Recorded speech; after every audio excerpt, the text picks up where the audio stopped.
Hey everyone, StarCraft2edu here. Today's cast is brought to you by Safe Sex for Infestors. Don't neural parasite someone without consent. Be safe. Oh my god. It's Drunk Friday. It is Drunk Cast Friday. I am Delmage. With me as always is Buckshot. We got a guest caster. No!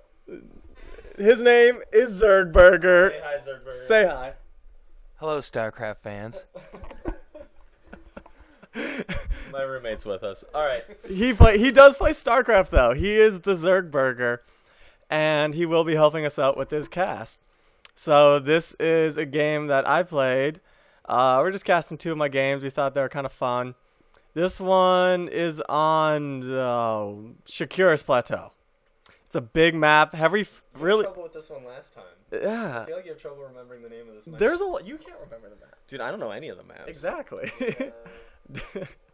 So you're supposed to. Oh, I do. I still know it. It just takes me a second. Alright. Anyway, Delmage. So this is actually a game I played, and Blizzard, being super awesome as they are, said that I had 15 minutes to play this game because the server was going to shut down. So, of course, I was 4-gate rushing anyway, so it didn't matter. But this made my Zerg opponent actually be aggressive or make attacking units and not just drones like all you Zerg players out there. Oh my god. Seth, Zergberg, you actually play Zerg, though. I'm aggressive. He's I'm an aggressive Zerg player. Don't early expand. Unless you're like a pro and you can do it. We're just playing normal stuff. Don't. Zergburger and I, this is Delmage. Zergburger and I are... No way. No way. There's only 3 of us. We're big fans of the one-base Zerg play because I like to end my games early. I don't... And you picked the worst race to do that. Play Terran. Oh my god. Oh, I hate Terran with a passion. I can't play Terran. Dude, I used to play Terran, man. They're not too I bad. hate Terran. Anyway, back to the game. You'll notice I didn't block because I'm super awesome like that at the time of casting. We're playing this guy's just on a... Look at all those green lines. Why did you not block? I don't know. I tried to like fix the block, but I just put I like put the cyber core down. I was like, oh, this will do. If he Zergling rushes me, I'm totally fine. If he runs up my base with like 10 Zerglings, I totally got this with my one Zealot, who's super marathon training right now. Look at him go. He's going after that drone. Oh man. Zealots are way too slow. Zealots need to be buffed. Their legs are great, but like What's their speed? 2.25. That's terrible. Drone is 2.8. They need to buff that to like 2.5. They should make it so if they run a lot, that they get in better shape and they actually are faster. Like they lose weight. That might take too much code. I don't know, like depending on like how much you run. This Zealot's got it. He's like, I'm gonna do it. I'm gonna get that guy.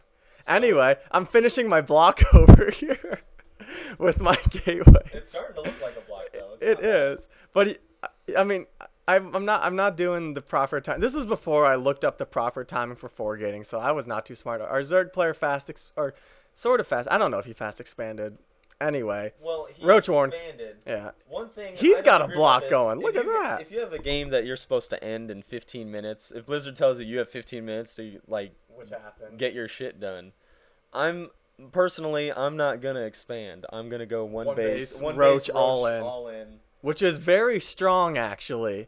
Especially Very strong. if you're on a time limit like we were in this game because the servers were going to shut down. Why? I don't know why you'd expand. Funny, though, is I actually do expand in this game. Hilarious. You guys both expand. Yeah. I don't agree with either. I am keeping up with my supply count. Oh, I actually am, though. That's sweet. He's not. Bad Spoogle. Spoogle. We just noticed this, guys. I'm finishing my blocked. Oh, no, wait. I'm moving out. And he's moving out with the Zerglings. Thank God I blocked my base, or else this would have killed me. And my pro zealots are like, we're gonna go this way, and the stalker's like, I'm gonna go that I way. don't know how you didn't lose this stalker. I actually did. Okay, good. Oh! I was about to say, if you didn't lose that stalker, I would have been really upset. Oh man, But it's okay because we have the proxy pylon down here in the left corner behind the bushes. Always a good place for the proxy pylon to be. Now you notice that I am 4-gate rushing a Zerg, which means warp in more zealots than stalkers. Usually I like to go 3 zealots, 1 stalker, and then if they do have roaches, then you start warping in the stalks. I make a second pylon to warp in on the high ground and for a quicker reinforce. And now he's trying to run these Zerglings back because he's got Nothing at his base, but a bunch of roaches actually just spawned all over my face, spitting their goo. I'm trying to back into a corner to get my stalker away, but does he die? Oh, no. Oh, he's awesome. Oh, my God. Seth, or Zergburger. Fuck.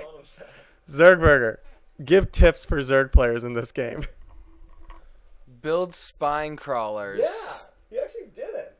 Especially if you early expand. You have to build spine crawlers. Like 2 to 3. And scout, if you're Zerg, that's your number one job is scout. You need to make sure those proxies aren't going on. You have speedlings.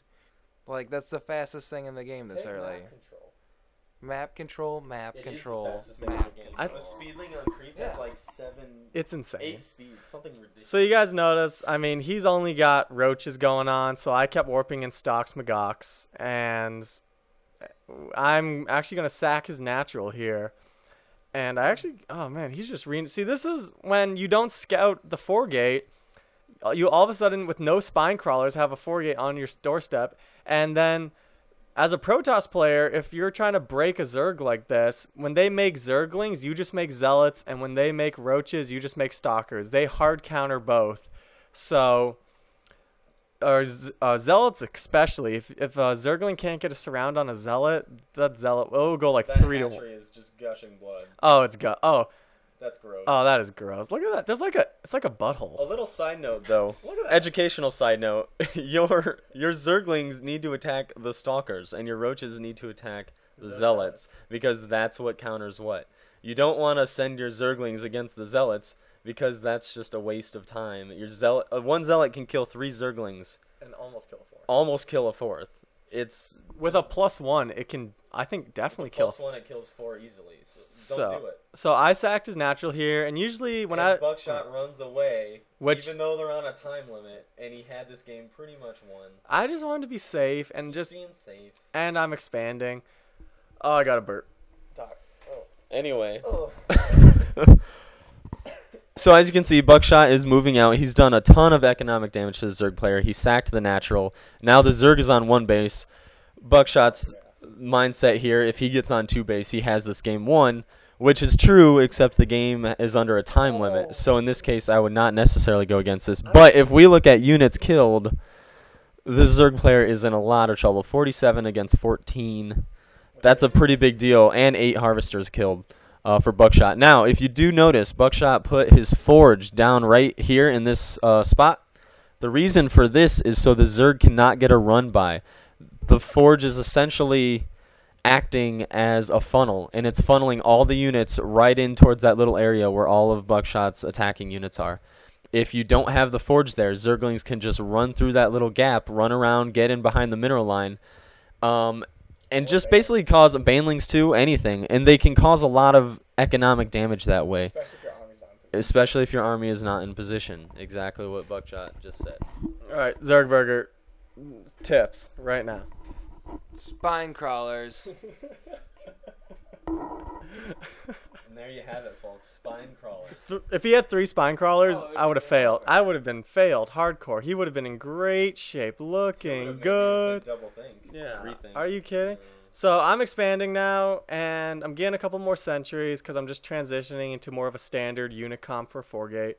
And at this point, I think we got like 8 minutes left on our timer, and I have maxed out energy. I am failing at keeping on top of my energy, but he's trying to poke in. He's looking for kind of something to do because he knows he's on a time limit.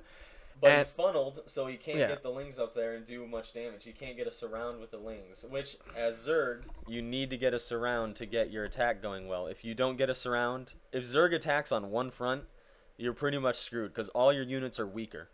Whether you're fighting Terran or Toss, doesn't matter. Your units are weaker than the other units. You need to get... Zerg has to Dude, they have a 4.7 speed with wings. That is nutty. Dude, on creep, it's even more. I know. Look at roaches. They're the same as a zealot. Without speed. Without the speed and without creep. Yeah, dude. How come roaches can get speed so much earlier? Dude, they should give DTs charge. That wouldn't be a bad idea. DTs, Dark Templars should get charge with the Zealots. That, and also Dark Templars should have a splash radius of 2, so they can kill 2 Zerglings at once. People would actually use them then. Yeah, right. Dude, I use them. I played a Force game today. Well, in and fours. Yeah, but no, you get a nice little gateway army, and you splash in like No. 4 or 5. It's DTs, always a good idea to and mix in the If they DTs. don't have the observer, they don't realize it until they've lost the battle. Like, what happened there? Why did I lose? DTs, Oh, there's DTs yeah. on the field, At and then they're least screwed. Splash versus Light. I think Splash would be a versus good Light? Oh my. compromise. DTs turn the tide of a battle if they're not noticed. So, because they pretty much like one-shot Why are everything. we talking about DT? You don't even have any. I wish All right, I did. Going back to the game. Anyway, you'll notice that Buckshot's moving out Spoogle actually has both visions, and I knew sees this. coming. So, and he did what's smart. He actually, if we just stop right here, a Zerg player needs to get us around with Zerglings. So he moves his Zerglings down here, and he keeps his roaches up here so he can attack me on two And fronts. he has a spine crawler now. And he has a spine crawler. But Gotta get more than one. I need Mistakes happen. mistakes or my pro gamer happened. That's what happened, So right? Buckshot starts moving down here. He wants to get sight of his pylon so he can warp in reinforcements. He sees the Zerglings go up. And I'm like, oh He wait, sees a bottleneck. you has just ran up a sentries. ramp. What can I do with sentries and a ramp? Oh wait, here come the roaches for the flank attack, and agush. Oh, Zerglings are blocked. Roaches get blocked on the bottleneck, and now it is just half an army versus a full army, and his main army was Zerglings there. And you'll notice I'm just leaving the zealots in the back just to deal with them when they finally bust through. Spoogle QQs about force field. Everyone fucking QQs about GD force fields and Protoss. They're so overpowered because we actually know how to use force fields. Oh my god. Now you'll notice that force fields, like I placed about 5 force fields over the course of that battle, and it just made it that one-sided. It wasn't even a contest. And you'll notice here I just do a quick little force field wall to hold them off against my stalkers. And you'll notice that just if you are fighting near a ramp or a bottleneck with Protoss and you have sentries, just abuse it because they are so powerful. I trapped all those Zerglings and kept them away from the army. And he actually leaves here, and I just go through and kill the rest of his base. But you'll notice the Zerglings ran away here, and instead of running them up the ramp, he should have ran them down here and back around. Instead, he ran them up a bottleneck. That's just asking to get force fielded. If he ran them through this pass right here and up around, then he would have met up with the roaches and been able to still get a surround. So definitely something to learn on both sides there. You got Protoss force field showing and Zergling unit placement. So Basically, the biggest lesson here is if you're Toss, fight in a bottleneck. You always want to force your enemy in a bottleneck. You either A, split the army if you're fighting someone like Terran, or even against Zerg, if they have Roach Hydra, you split the army. and if you're fighting on a Couldn't hurt. bottleneck, just and in that scenario, it was good to separate the armies. But either or, just kind of doing a little bit of trapping there. So force fields can make the battle so much easier when used correctly. And Zerglings shows the importance of you need to be able to get the surround and keep them in the battle. And a hidden proxy pylon never hurts. And a hidden proxy pylon behind the bushiest of bush right here. Oh my god, that is just hidden. Deliciousness, hiddenness. Oh yeah. Alright, so this has been another episode of SC2edu. Send us your games. We will cast them. If you're lucky, we will cast them on Drunk Day, Cast Day Friday. and yeah. yeah, that's pretty much it. You guys stay classy, StarCraft. Nice.